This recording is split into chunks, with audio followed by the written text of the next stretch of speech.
all will learn from this experience. The Future Leaders Gavel Club is a Toastmasters club open to middle and high school students, in which members are empowered to develop communication and leadership skills, resulting in greater self-confidence and personal growth. Each meeting usually has three parts. First, the prepared speech section. Second, the table topics or impromptu speaking section. And then finally, the evaluation section. And before we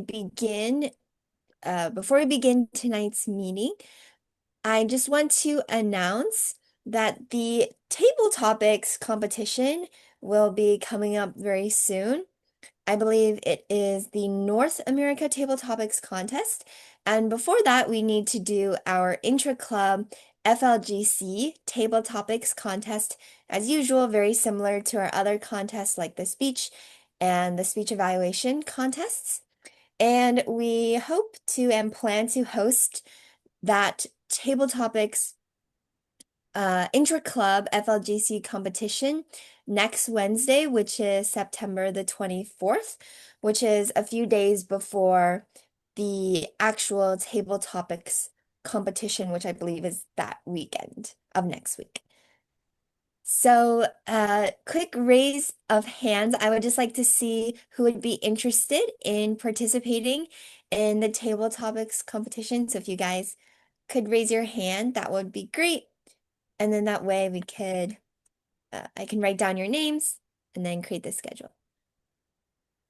Okay, just hang on a second. Let me jot this down. Okay, thank you, Michelle. Thank you, Kara. Thank you, Devin. Thank you, Caleb. Thank you, Janya. Is there anyone else?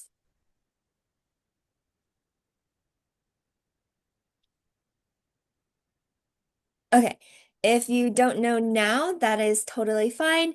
If you change your mind by the end of the meeting or sometime soon, then please let us know and we can definitely add you in.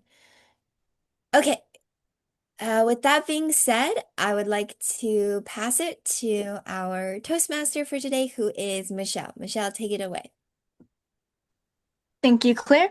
And to start off this meeting, I'll be introducing the functionaries. So first, I believe it's all counter, which is Howard. Howard, if you could start your report. My bad.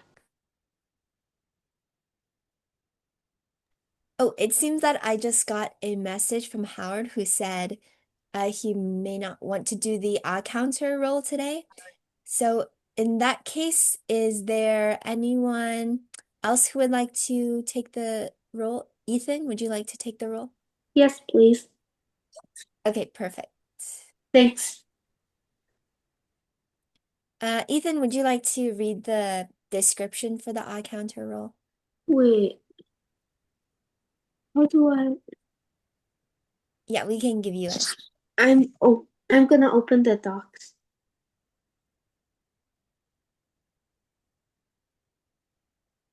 Wait, I can't find it.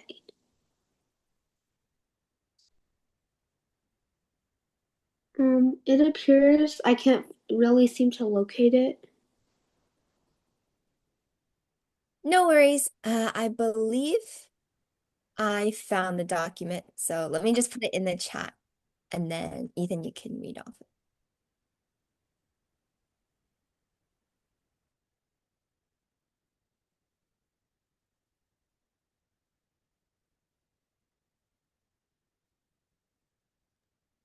The purpose of the counter is to note words and sounds used as a crutch or pause filler by anyone who speaks during the meeting. Words may be inappropriate interjections such as and, well, but so. The sounds may be er.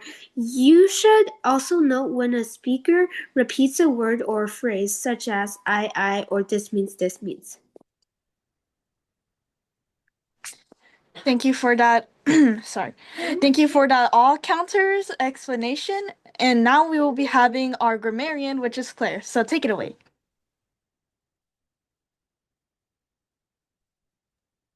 Thank you so much, Michelle. As the grammarian, I will listen for the word of the day, which is lugubrious, which means to look or sound sad and dismal. His face looked even more lugubrious than usual. And I encourage anyone speaking during any part of the meeting to use it. And throughout the meeting, I will listen to everyone's word usage and write down any awkward use or misuse of the language. Thank you, Claire, for that grammarian's explanation or role description, whatever you call it. And next we will be having our timer, which is Kara explain it. So the stage is yours. Thank you, Toastmaster Michelle. As the timer, I will monitor time for each speaker. Throughout the meeting, I will listen carefully to the program participant and signal them. I will use green at... Hold on. I will use green at the minimum required time, yellow at the middle of the expected time, and red at the end of the allotted or agreed upon time. I will also record each participant's name and actual time used, and this overtime will be for overtime. Thank you for that timer's role description. And last but not least, we will be having our general evaluator, Angelina, explain her role. So take it away. As the general evaluator for today's meeting, I'll be in charge of leading the evaluation portion of the meeting, and I'll also give a brief evaluation on the meeting overall at the end of the evaluation portion. So thank you, and back to you, Michelle. Thank you, Angelina, for that general evaluator role description. And now we will be moving on to our speech portion of the meeting. So we will be having our speaker one, Devin, with his speech, Time for a Change. Take it away. Thank you, Michelle. So, should schools move from textbooks to tablets? Time for a change. Hi, future leaders. Let me ask you a question. Have you ever thought about whether it's better to use a textbook or a tablet in school? Most of the time, we don't think too deeply. We just use whatever the teachers gave us, which I do. But if we stop and think for a moment, this is actually a really significant question. The way we choose to learn today will shape how we learn tomorrow. According to the Oxford Learner's Dictionary, a tablet is a small computer that is easy to carry, with a large touchscreen and usually without a physical keyboard. In simple words, a tablet is light, portable, and easy to use. You don't need to flip through hundreds of pages. You don't need to carry 5 heavy books in your backpack. Instead, you can tap a screen, swipe to the next page, and search for the exact information you need. Students can touch the screen and interact with information directly. Instead of only listening to the teacher, this makes learning more active, more engaging, and honestly, more fun. That way, I believe schools should start moving from textbooks to tablets. Now, some people might say, but textbooks are simple and they don't have distractions, which a lot of parents, including my parents, say. And yes, that's true. Textbook can't be used to video game or playing video game or watching videos. Tablets, on the other hand, can. This means students need more self-control. But let's consider this differently. Isn't self-control a really essential life skill nowadays? Learning how to focus, even when distractions exist, is something we all need. And schools can also help. Teachers can install special apps that block games or YouTube during class. So, yes, there's a challenge, but it's a challenge we can solve. Another huge advantage is that tablets are very easy for students to use. Even a 5 years old can pick one up and figure it out easily. That reduces frustration and makes learning less scary. Think about it. When you can open an app with one click, watch an animation, or zoom in on a picture, information comes alive. Education has to keep up with technology. If schools don't adapt, students risk falling behind in a world that is moving forward rapidly. And the truth is, tablets are already a part of daily life. Research shows that 40% of kids own a tablet by the age of 2. 2. And 50% by the age of 4. That's half of a young children using tablets before kindergarten. Clearly, tablets are already shaping the world and the way children learn. So, why should school be the one place that stays stuck in the past? They shouldn't. Of course, some people worry about problems. They say screens might hurt eyesight, they say tablets run out of battery, they say Wi-Fi can crash, and blah blah blah. And those are some concerns. But every problem has a solution. For example, eye strains can be reduced with blue light filters and regular screen breaks. Batteries, easy. Schools can have charging stations in every classroom, right? Wi-Fi, offline apps, and downloaded books work even without the internet. On the other hand, let's remember the problems with textbooks. They're heavy, they cost a lot of money, and they become outdated dramatically. Who wants to throw a book? Who never thought about throwing a book? Right? Super heavy, especially the math homework in a book of notes. Why? How many times have students carried backpacks that felt like bricks? A single tablet can replace all that weight and hold hundreds of books at once. Over time, one tablet can even save schools money because they won't need to keep buying a new edition of textbook every few years, sometimes each year. And here's something even bigger to think about. Children born after 2010, called Generation Alpha, including me, are growing up in a digital world.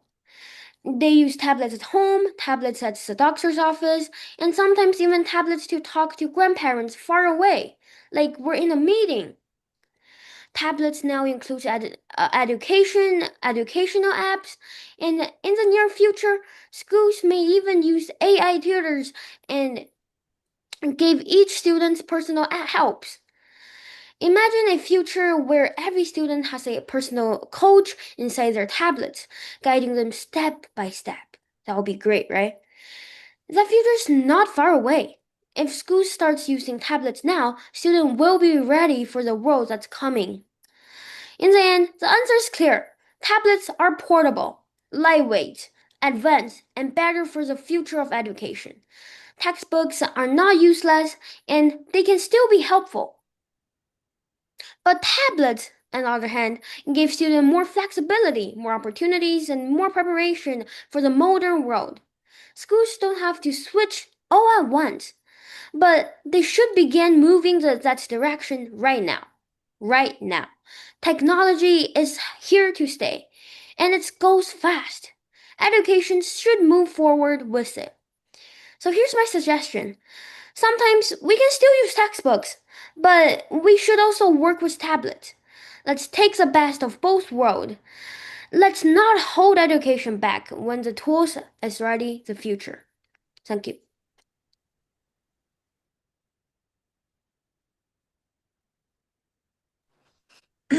Thank you for that speech, Devin. And I will just say my only comment is that I 75% agree with you. That is all I'll say. To our moving on to our next speaker, we will be having Serena. So Serena, take it away. Thank you. Today, I'll be talking to everyone about the girl in the waves. It was just a regular summer day, and it was so hot. I had tangled curls, and my skin was glowing with sun-kissed warmth from the sun, and the salty breeze was tickling my nose. Well, that's how I remember my earliest memories at the beach when I was a toddler. I loved those early morning walks with my family to see the sunrise with the beautiful, soft, and gentle golden pink colors around the sky, and collecting seashells as I walked along the ocean, feeling the warm and graining sand under my feet. I remember catching myself looking at the ocean reflection, at the tiny toddler staring back at her, with her eyes full of wonder and curious about the world. Well, how many of us have actually stopped and really thought about who we were back then and how much we have changed since then? Well, that girl never thought about how fast time would fly by and all the memories and possibilities that life has in store for her. And she could have never imagined all the unique things that she did that shaped her into who she was. She didn't know that she would become a student athlete, spending her mornings and weekends at the rink, or even putting on her pointe shoes for a ballet class that shaped her into becoming disciplined, and even listening to each key create something beautiful on the piano. Has she even imagined about the times where she's exhausted already, but there's homework piled up to the ceiling at night? Well, she never thought about all the challenges that she would face when she was older.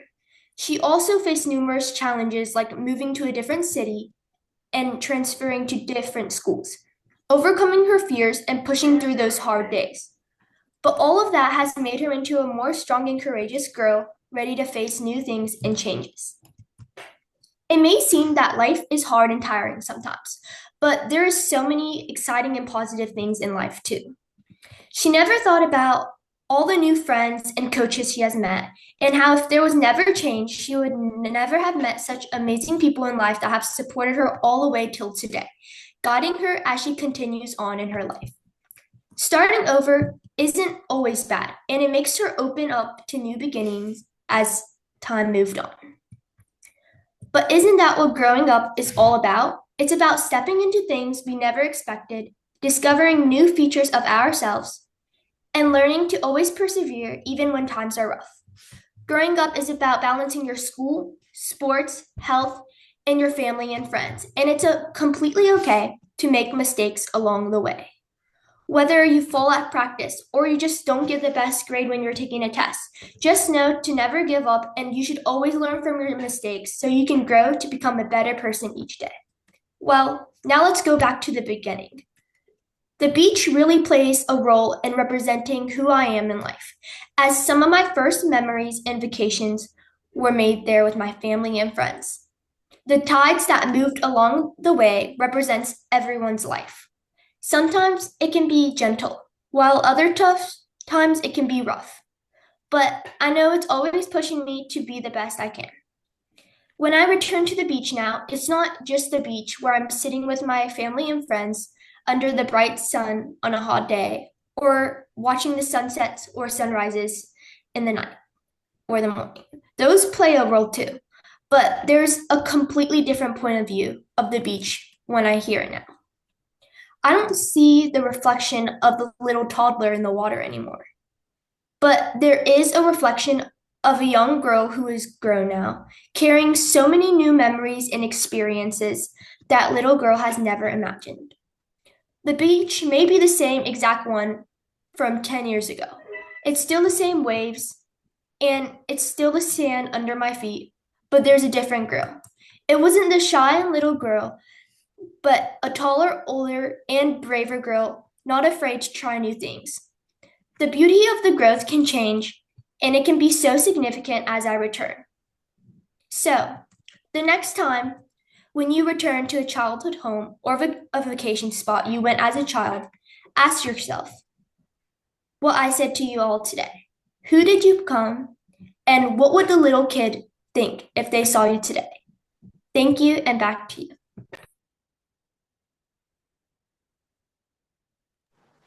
Thank you for my bad. Thank you for that speech about I I don't know why I'm not like my brain is shutting off. I'm sorry. But that was an amazing speech, and I believe it was your first speech, but that was amazing, Serena. So keep doing that. And next, we'll be having our table topics portion of the meeting. So I will be handing control to Caleb. Thank you, Michelle. For tonight's table topic session, I'm introducing a new game show. This game show is called What's the Story Behind This? I will give you a situation and you will tell me what is happening.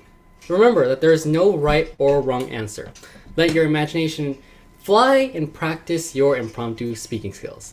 And also, I encourage everyone to turn on your cameras because it's a lot more fun when we see everyone laughing and smiling. Now, we will go to the first question. You walk into Domino's Pizza and you see two employees bringing in 10 boxes of Costco pizza. What's the story behind this? And this question is for Michelle. Sorry, could you repeat that? Sure. You're walking into Domino's Pizza and you see two employees bringing in 10 boxes of Costco pizza. What's the story behind this? That's a tough one. I want to listen. I had just entered Domino's. I have never entered this place, and I thought, maybe the bad Yelp reviews are just lies, and people got mad over not getting the mozzarella cheese fries or something. And when I enter, what do I see? Two employees holding 10 big boxes of Costco pizza. Now I think to myself, what the Sigma? What is the story behind this? And guys, I have found out through stalking. I mean, by research. Apparently, Domino's is in a little bit of a tight money situation. In not only wasted food and tight and money laundering. Wow, okay, money laundering. Okay, the manager is not cooking. But they have also been running out of money recently for the fresh ingredients that they guarantee. So, you know what they did? They drove to Costco and they ordered 10 massive pizzas and drove back and started selling them, calling them the classic Domino's pizza. And that is the story. Back to you, Caleb.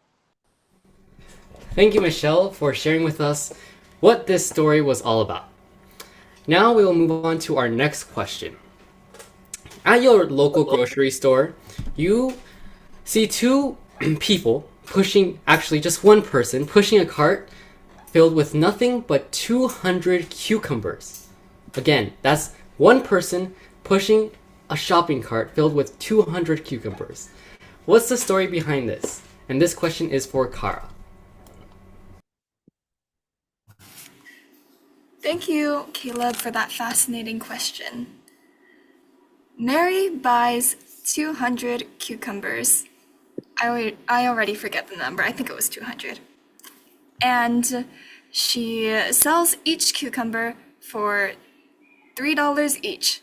How much money does she have at the end? Now, this is a situation that you might encounter in elementary school textbook. And so I was very shocked and entertained when I walked into the grocery store and I saw this scene playing out before my very eyes. So I couldn't contain my curiosity and I very politely walked up to that lady and I asked her, "What are you doing with all of those cucumbers?" And so she responded, "We are making a movie. It's called Math." And I said, "That's very cool." And then I looked around and realized that there were very prominent cameras that I had not noticed because I was too busy focusing on the cucumbers.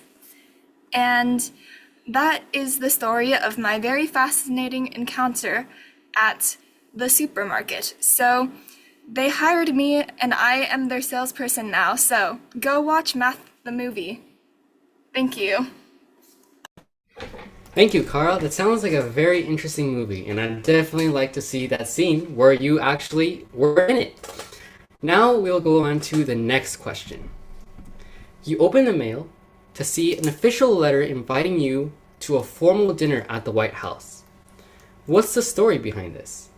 And this question is for Claire.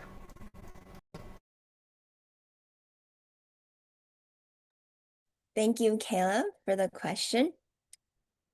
I open the mail, reaching in only to pull out a very beautifully designed letter. I rip open the envelope, and with fancy font at the very top, "Dear Claire, you are invited to dinner at the White House."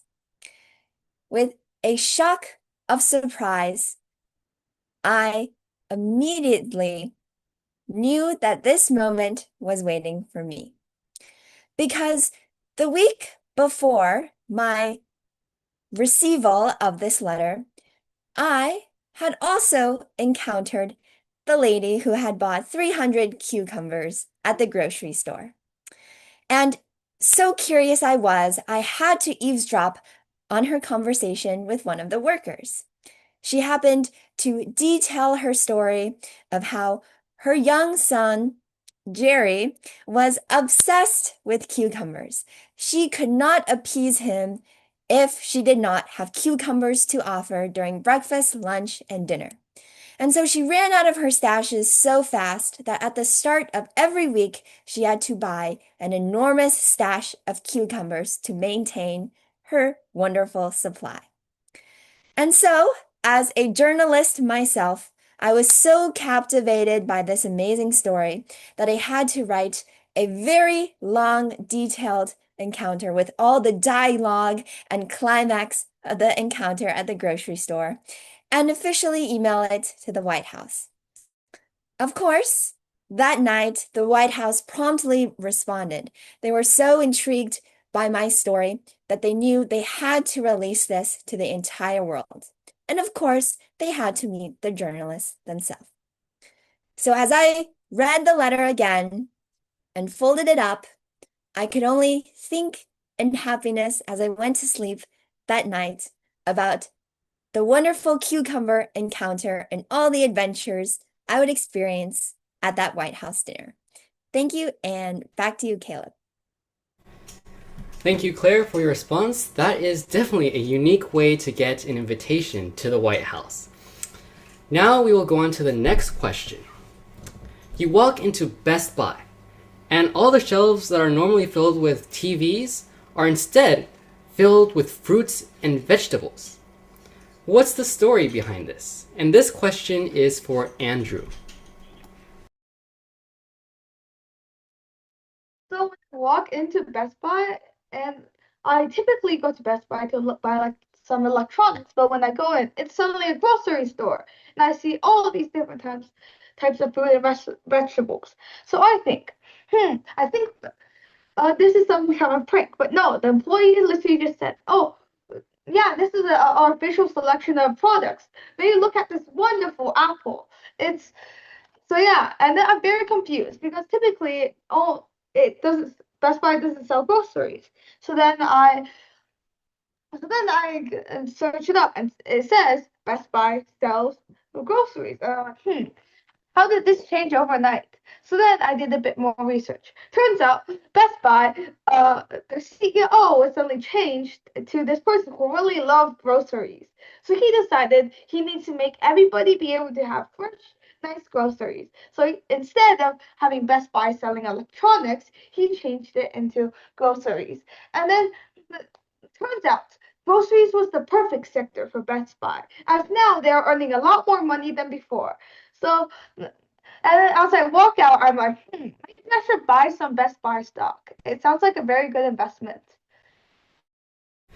I agree. I think I will definitely look into buying some Best Buy stock and maybe just stop going to Walmart altogether. I think Best Buy is a place to be. Our next question. You walk into your classroom and see every single student wearing scuba goggles. What's the story behind this? And this question is for Ethan.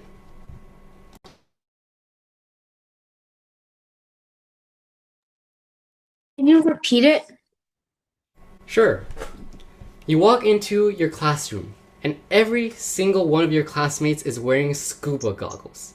What's the story behind this? Oh, I totally forgot about this. So yesterday, my math teacher told me that for math, we are actually going to find out the density of liquids. But what that I had no idea that what she actually I mean, but I had no idea what that she actually meant to flood the whole classroom and not just measure, just to measure, just measure the density of items in a glass tub.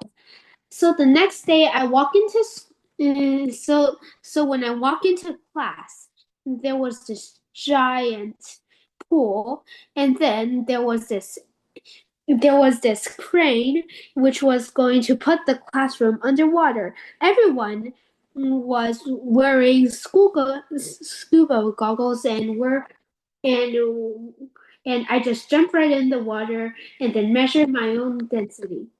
Thank you. Thank you, and back to you.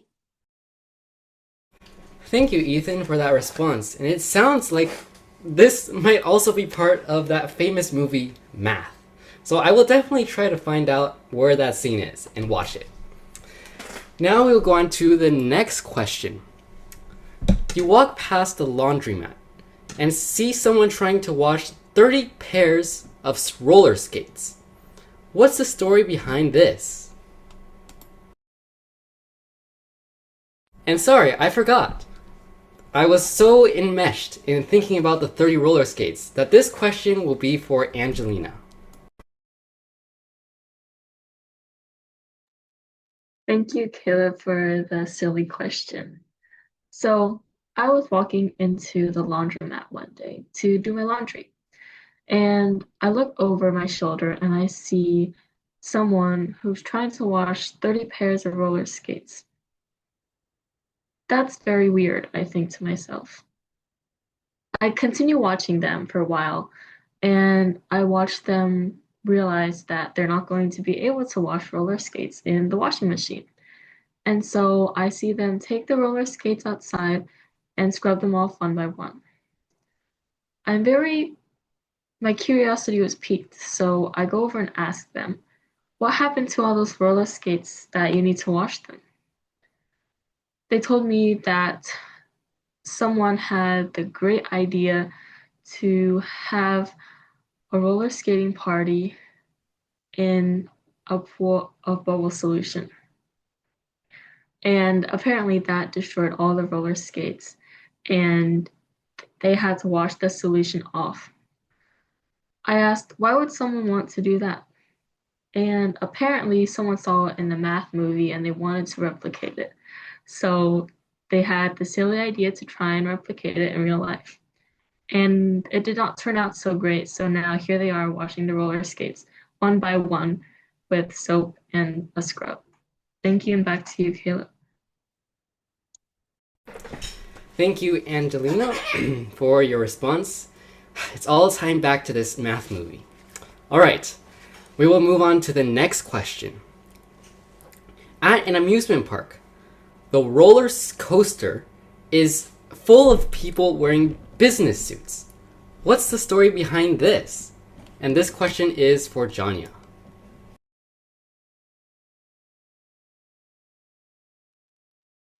The amusement park is so full today that there's so many people that I'm just squished in between them.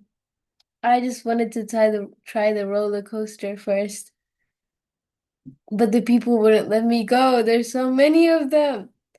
And I just walk slowly in between the people, and I stand on the line for the roller coaster. And I see these bunch of people just standing there with suits. And I was thinking that who would come to an amusement park with suits, with a tie, tiny fixed buttons? it felt oddly amusing, oddly well, questionable. Frankly, I walked to them. I was standing right behind them, just looking and staring. I think they figured out that I was staring for too long, and they come and ask me, "Is there a question?" And then I go, "Well, if I were to ask, why are you in suits?" I was just so straightforward. I think they got offended, but they did reply saying their manager was who angered at them who was angry at them yesterday had wanted to make up for their mistakes, his mistakes, and bought tickets to the amusement park. And they didn't even bother to get changed, was my other question. But I obviously did not ask them because that would be too scary to just ask random people. But yes, thank you, and back to you, Caleb. Thank you, Janya, for that response. And my only hope is that they survive the roller coaster ride and don't start to feel nauseous, because that would be very tragic. Their expensive suits having to go to the dry cleaner and running into the lady with the 30 pairs of roller skates. Seems a little strange. Now, we will go on to the next question, and before I move on, I want to ask, we probably only have time for about 2 more questions, so has anyone who has not gone want to get a question? If so, please raise your virtual hand. Okay, Anthony, and anyone else? One last person? Okay, Anthony for now, and then if any one of you wants to take the last question, please let me know in the chat. So, Anthony, you walk into an office building and everyone is working on typewriters instead of computers. What's the story behind this? Everybody will be writing on typewriters as I enter my work, assumably as office manager, I guess. And as I'm walking down the hall, I see many people on their typewriters. Well, I could assume maybe this is a holiday or I just went back in time, which I'll choose preferably the back in time option, because if it was back in time, I'll know when the stock will crash and when the stock will rise, and presumably make a lot of money. Now let's assume I have money in the first place, and not a stranger carrying a big iPhone 16 and an Apple computer. Now I will be very surprised and make a Fidelity account very quick and start investing. And presumably if everybody was still the same people, I'll try to ask what's going on. Maybe they could give an explanation. After all, maybe they can give me a better understanding of what happened. Yeah, and that's my explanation. All right, thank you so much, Anthony. And actually, well, it looks like it's 6:40. Okay, I'll just give one last question to Mark. You are at the Home Depot and someone is buying 100 doorknobs, but no doors. What's the story behind this? So when I went into Home Depot, I saw a stranger go at the checkout counter having 100 doorknobs. And I asked him, why would you need 100 doorknobs? Do you have 100 doors at your home? And he replied, no, I don't. Because since I want to change my doors, I want to decorate my door with doorknobs and glue doorknobs everywhere. And then I asked him, why doesn't he just buy more doors at Home Depot? And eventually I found out that Home Depot had a shortage of doors since another person just came and bought 100 doors. Thank you, and back to you. All right, thank you so much, Mark, for your response. And looks like we are already running a little bit over time. So, with that said, I will conclude tonight's table topic session of what is the story behind this, and I will pass it back to our Toastmaster, or actually General Evaluator of tonight, who is Angelina.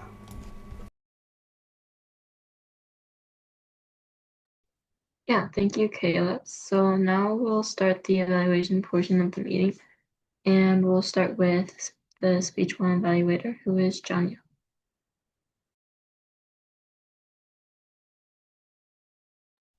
Thank you, Angelina. Today I'll be evaluating Devin's speech. Should schools move from textbooks to tablets? Well, Devin, you started off with that question, which was a great hook, which made us very curious about what your conclusion would be. Today, my evaluation will be divided into 3 parts: what you excelled at, what you could maybe improve on, and what you could challenge yourself with. So coming to what you excelled at, you were very clear and had great vocal variety. I think when you said some people might say textbooks now are very simple, you changed the context of what the person could have said into more of a different voice. And that was really great. You were really clear and confident that not a lot of people have confidence. And coming to what you can improve on, I saw that you weren't really looking onto the camera. Maybe it might be tough because it's online and sometimes cameras are placed at a different place than the screen in general, but it felt like you were looking at different places and that was a little distracting. And also your gestures, maybe a little bit of hand movement. Maybe you were doing hand movements and gestures, but it wasn't seen because maybe the camera was too high and all we could see was your face. Coming to what you can challenge yourself on, maybe standing up. This was one of the things I found really tough because I used to tell speeches while sitting down, but I realized that sometimes standing up might make you feel more confident while saying your speech. And while coming to the conclusion, I like how confident you were and your topic and the way you started with the advantages and then came back to the disadvantages of using laptops. And again, and in conclusion, you I think also came back to advantages, which made a great argument overall. Thank you, and back to Angelina. Thank you, Janya, for that detailed evaluation. So next we'll be moving on to speech two evaluator, who is Michelle. Thank you, General Evaluator Angelina. I'm sorry, I'm like dyslexic right now for no reason. Serena, your speech was amazing, but as Janya said, I will be breaking this up into 3 parts: what you excelled at, what you could work on, and what you should challenge yourself on. I'm sorry, I'm doing this like impromptu right now. But first, I think you had good vocabulary. I heard some words there, here and there that were very, very well and fitted well in your story. And you also, in the end, had a good message to give off to all of us. I'm sorry. And you also did good eye contact, which is well, because I believe you were looking in the camera. Well, I can't really see clearly because this screen is so damn small, but whatever. Now, what you can work on and what you could challenge yourself on is you could use pauses, because I realized you were basically like speed running this speech, like no pauses in between sentences, maybe like 0.5 seconds, but take like a second or two of pauses. Secondly, I think you should also use hand gestures. I saw you like maybe like nervously fiddling, like doing this with your hands. And I'm like, it's fine, but you should use hand gestures to emphasize and exaggerate your speech and your words. And next, you could also use a vocal variety. I noticed it was basically the same kind of tone ish during the whole speech, and you could like maybe like at the intro you could like slow down and use like a soft voice, and then when you're at the high spots of your speech use a high well, I'm not going to do that, but use a loud voice and to emphasize your bold words or whatever you want to emphasize. And I think that should be all for mine. So thank you, and back to you, General Evaluator Angelina. Yeah, thank you so much, Michelle, for that evaluation as well. Next, we will be moving on to the odd counter, who is Ethan.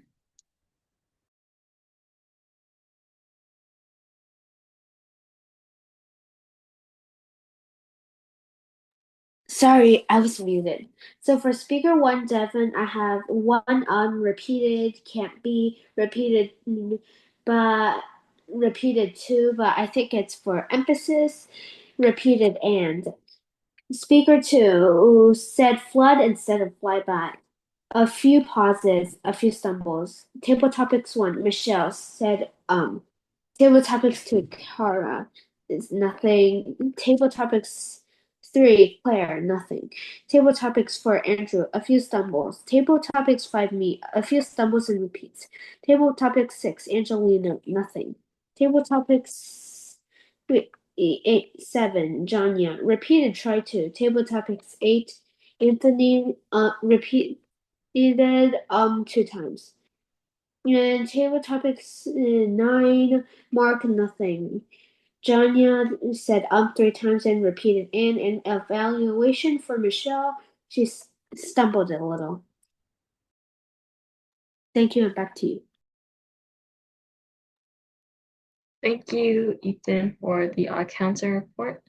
Next, we'll be moving on to the grammarian report, which will be given by Claire. Thanks so much, Angelina. Starting with speaker one, Devin, I loved how you asked a lot of questions to the audience and you had great use of figurative language. For example, you said backpacks that felt like bricks. That was great simile. And I also noticed you used rule of three, which is related to repetition. So that was great. And then speaker two, Serena, I loved how you had so much imagery and figurative language from the start. Your use of language was so good. I loved how you had a lot of rich adjectives. It was a very beautiful, reflective story. And genuinely, I think I would like to listen to this on some kind of Audible book, or I literally could listen to this while I sleep. And then next, for table topic speakers, starting with Michelle. I loved how you had great energy, and I would suggest to maybe use some more creative adjectives. So instead of massive, for example, you could say monstrous or something else that could suggest a specific tone. And then next, Kara, I loved how you had great language, you were very creative. And then speaker four, Andrew, overall great use of language. Next is Ethan. I did notice you said something, for example, my math teacher told me that for math, dot, dot, dot, which is a little repetitive, but overall, very creative story and character plot. Next speaker, Angelina, everything was great overall. Janya, great story. I would suggest maybe practice showing instead of telling with the language you use. And then Anthony, I also loved your quick storytelling and great job overall. And then as for speech evaluators, for Johnny, I did not notice much. For Michelle, great evaluation overall. Maybe cut out some words such as whatever to maintain a more formal tone. All right, thank you. And back to you, general evaluator. Thank you, Claire, for the grammarian's report. Next, we'll be moving on to the timer's report, which will be given by Kara. Thank you so much, General Evaluator Angelina. Now, for the times of everybody, I think overall everyone did really well and was mostly within the time limits. So, Devin, your time was 6:37, Serena 4:46. For Michelle, table topic speaker 1:25. For me, 1:36. Claire, 2:13. Andrew, 1:18. Ethan, 1:02. Angelina, 1:23. Janya, 2:10. Anthony, 1 minute 23 seconds. Mark, 45 seconds. And then for the evaluator portion of the meeting, Janya, as evaluator, you used 3 minutes and 30 seconds, which was right on the mark between on time and overtime. And Michelle, you used 2 minutes, which is on the mark between under time and on time. And then Ethan, for your odd counter speech, you were exactly 1 minute. So crazy timings on those few. And then Claire, you gave a great grammarian evaluation, and that was 2 minutes and 12 seconds. So just as a reminder, for most speeches, it's 5 to 7 minutes. For icebreaker speeches, 4 to 6 minutes. And then for table topics, it should be between 1 and 2 minutes, and evaluations between 2 and 3 minutes. So great job, everyone. Back to you, General Evaluator Angela. Yeah, thank you so much, Kara, for the timer's report. And thank you to all the other functionaries as well. You guys all had great reports today. So I'll start my general evaluation right now. And I'll start with Devin's speech. I think it was very interesting, and you had a really compelling argument about why schools should use tablets over textbooks, which is something I had never really thought much about actually, but your speech really made me more aware of it. Next, Serena's speech, I noticed that you used a lot of really descriptive storytelling in the beginning, which was really helpful when you delivered your ending message as well. So I think you had a great speech overall, and it was very powerful as well. Caleb gave us a really fun and humorous table topic session today, and I think everyone enjoyed creating scenarios and continuing what the previous person had made up. And it was very fun overall. And to be honest, I made mine up on the spot. I honestly did not know what to say, so I'm very proud of myself for doing that. And overall, the functionaries had really detailed reports as well. There was no, there were no major hiccups during the meeting, which is really good. And the meeting went really smoothly overall today. So congratulations on another meeting. And I'll hand it over to the president, Claire. All right, thank you so much, Angelina, for a great evaluation. Overall, great job, everyone, today. You all had wonderful table topics responses, and thank you to Caleb for a very creative and intriguing table topic session. And great job to our functionaries as well. Just as a last thing to note and another reminder in case when I mentioned it at the start of the meeting, some of you weren't here. So again, I will repeat what I said and see if there's anyone else who would like to sign up.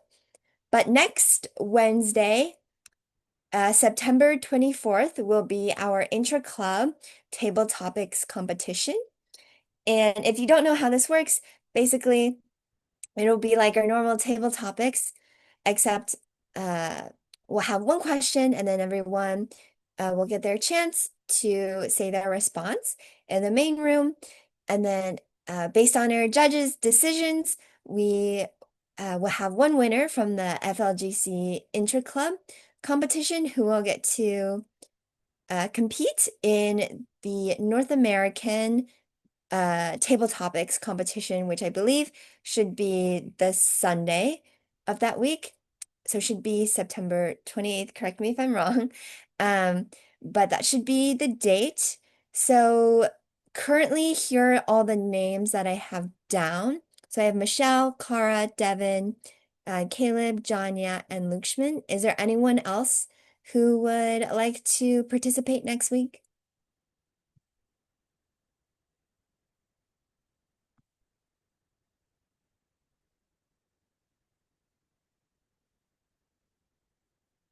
Okay.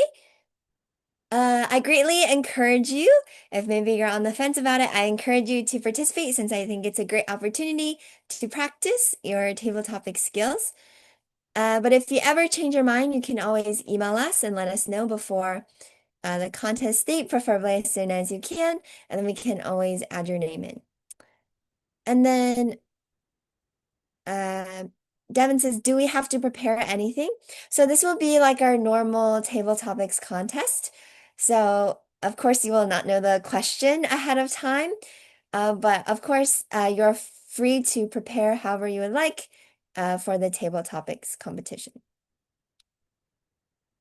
All right, are there any other questions? Okay, if not, thank you everyone so much for attending tonight's meeting, and we will see you all next week for the interclub competition. Bye, guys. Thank you. Thank Thank you. you. Bye. Bye.